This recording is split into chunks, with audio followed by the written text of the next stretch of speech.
Continuando entonces con otras cápsulas, lo que vamos a hacer ahora es definir el concepto de potencial de membrana. Y para definir el concepto de potencial de membrana, nosotros vamos a eh, definir este concepto como la diferencia de potencial entre el interior y el exterior de la célula.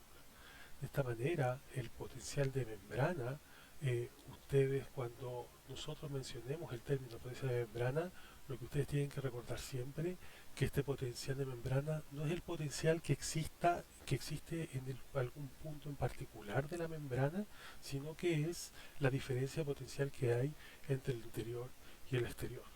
Pero la pregunta que uno se hace ahora es ¿por qué existe una diferencia potencial entre estos dos lados de la membrana? Y es una diferencia potencial definida. Y aquí yo creo que es un punto importante de decir, cuando uno habla entonces, y nos vamos a referir varias veces, que uno dice que el potencial de membrana es igual a cero, por ejemplo, eso no quiere decir que no hay potencial de membrana. Lo único que quiere decir eso es que la diferencia potencial entre ambos lados es igual a cero. Lo que es sorprendente es que exista una diferencia de potencial definida y estable, ¿sí? Y la pregunta que uno se hace es ¿por qué existe esa diferencia potencial? Y una manera de intentar entender esto, simplificando la situación, es con este modelo que es muy sencillo, ¿sí? En el cual tenemos un sistema que consiste en dos compartimientos separados por una membrana permeable tanto a potasio como a cloruro, y para facilitarnos la terminología posterior vamos a llamar el compartimiento izquierdo como interior y el compartimiento derecho como exterior. Si nosotros tenemos esta situación en la cual además tenemos igual concentración de iones potasios a ambos lados del sistema y igual concentración de iones cloruro a ambos lados del sistema, no debiese sorprenderle a ustedes que aquí pasan dos cosas, ¿cierto? Primero, este sistema va a estar en equilibrio. Va a estar en equilibrio básicamente porque mi concentración de iones es exactamente igual a ambos lados y por lo tanto el flujo neto tanto de potasio como de cloruro es igual a cero, pero además mi potencial de membrana va a ser igual a cero. Yo no tengo diferencia de potencial entre estos dos lados eh, porque mis concentraciones son iguales, ¿sí? Entre los dos lados.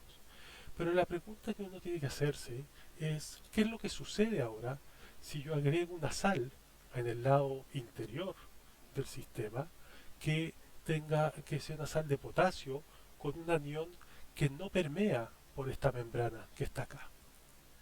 Si tenemos ahora esta situación, lo que va a suceder es que como mi concentración de potasio aumentó en el lado interior, ahora es mayor que en el lado exterior, lo que va a producir que el potasio tienda ahora a difundir hacia el exterior de la célula por la diferencia de potencial químico que yo tengo, por la diferencia de concentraciones que yo tengo.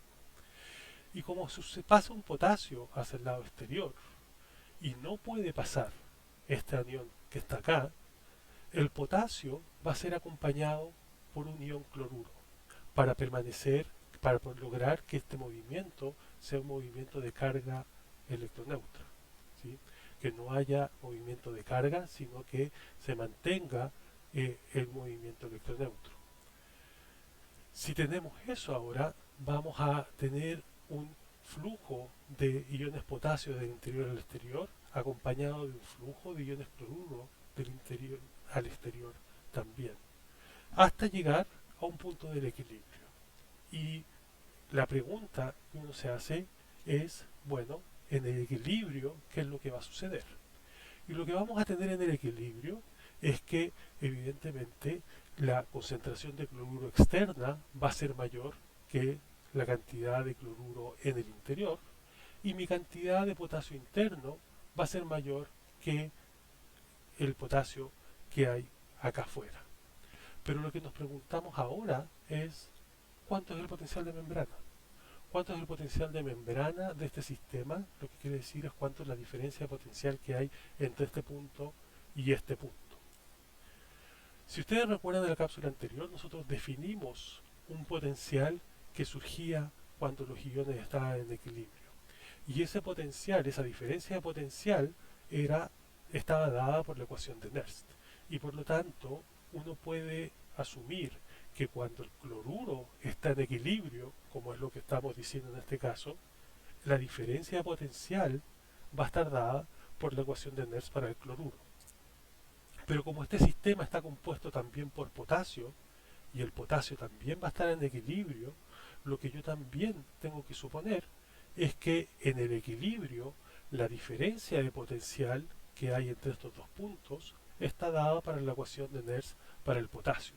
Eso es lo que llamamos nosotros entonces el potencial de equilibrio del cloruro y el potencial de equilibrio del potasio, que no es más que decir que entonces nuestro potencial de membrana, nuestra diferencia de potencial que hay entre el interior y el exterior, está dado por la ecuación de Nernst para el cloruro y es igual a la ecuación de Nernst para el potasio.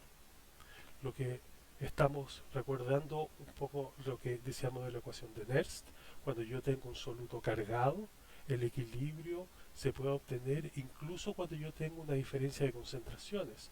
El único punto importante es que cuando yo tengo una diferencia de concentraciones de un soluto cargado, se levanta una diferencia de potencial que es igual a esto que está acá. ¿Qué es lo que nos dice inmediatamente esta ecuación? Si vemos esta desigualdad que tenemos acá, entonces en la cual decimos que el cloruro externo es mayor que el cloruro interno y usamos esta ecuación que vemos aquí, lo que vemos inmediatamente es que este potencial de membrana es menor que cero. ¿Qué quiere decir eso? Que el potencial en el interior es más negativo que el potencial en el exterior. Y eso es porque como el cloruro externo es mayor que el cloruro interno, este valor va a ser menor que 1 y por lo tanto el logaritmo es menor que 0.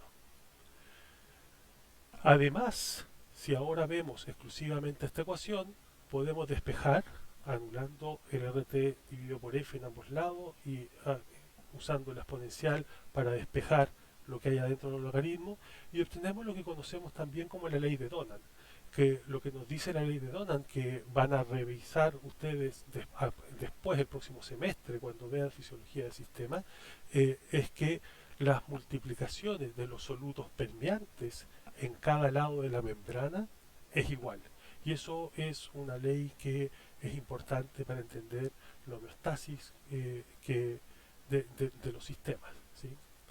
Pero que no es el caso de profundizar en este momento. Lo que nos interesa, por lo tanto, es que el simple hecho de poner un anión que no es permeante acompañado en esta célula ficticia es suficiente para explicar que se levanta un potencial. Y se levanta un potencial, nos referimos a que existe una diferencia de potencial entre el interior y el exterior. Y más aún, nos dice que esta diferencia de potencial es negativa. Pero veamos un poquito más en detalle lo que sucede acá, ¿sí? En el equilibrio dijimos que la concentración de cloruro externa iba a ser mayor que la del cloruro interno y que el potasio interno va a ser mayor que el potasio externo. ¿Qué pasa si sumamos ahora todos los solutos que hay, tanto en el lado interno como en el lado externo?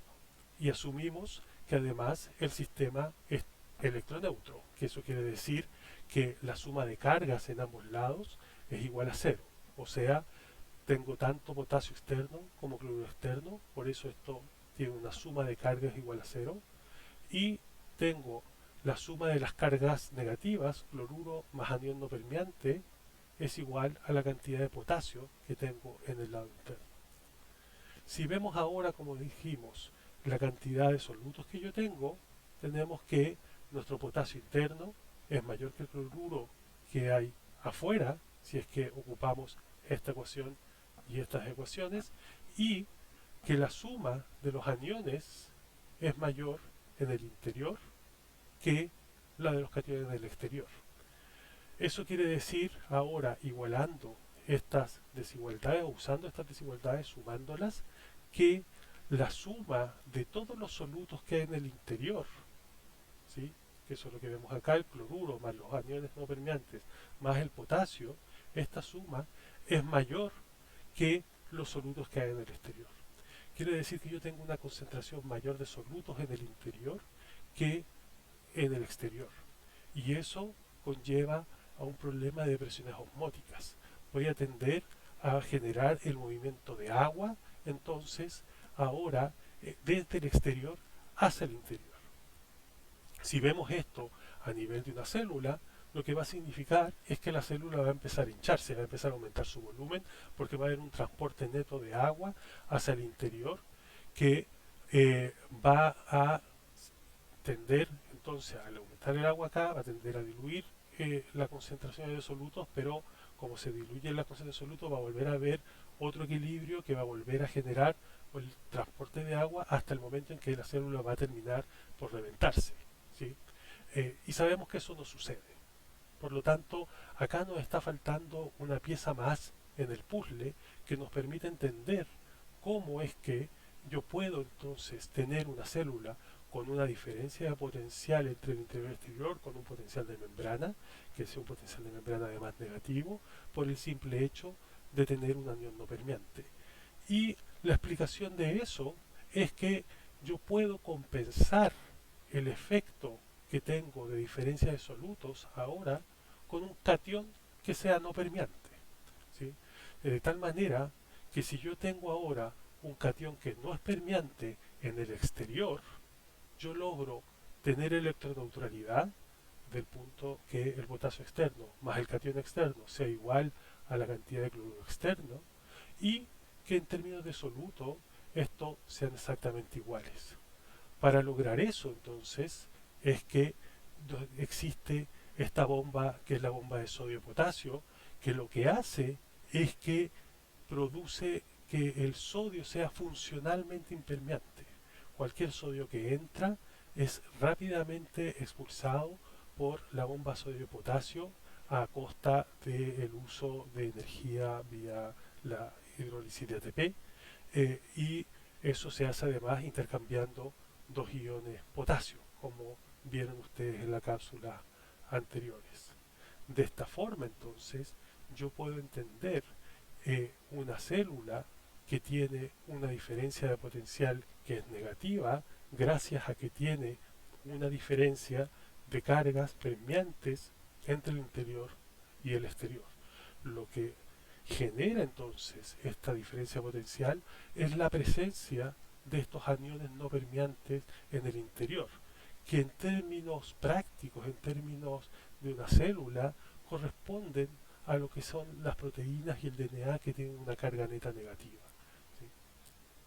Entonces, en resumen, es que el potencial de membrana va a ser una propiedad de todas las células, pero no es el potencial que existe en un punto de la membrana, sino que se refiere a una diferencia de potencial que hay entre el interior y el exterior de la célula.